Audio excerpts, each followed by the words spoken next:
After you signing into your TurboTax account under TurboTax.ca, you want to go to the top left of the screen to tap on the current year tax return option. Then hit the search bar over here. A pop-up will appear.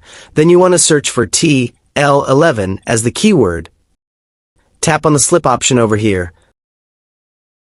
And do a check mark on each boxes that's suitable to your own condition. And hit the continue button.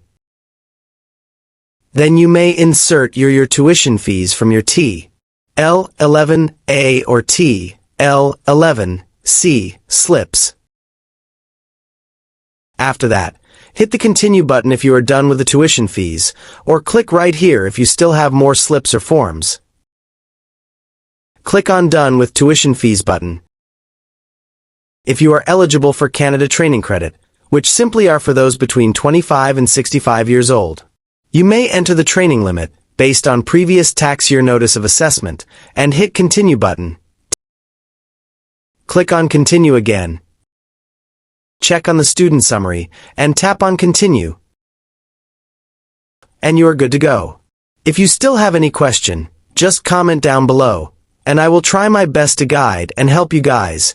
If you find this video useful, please consider like and subscribe.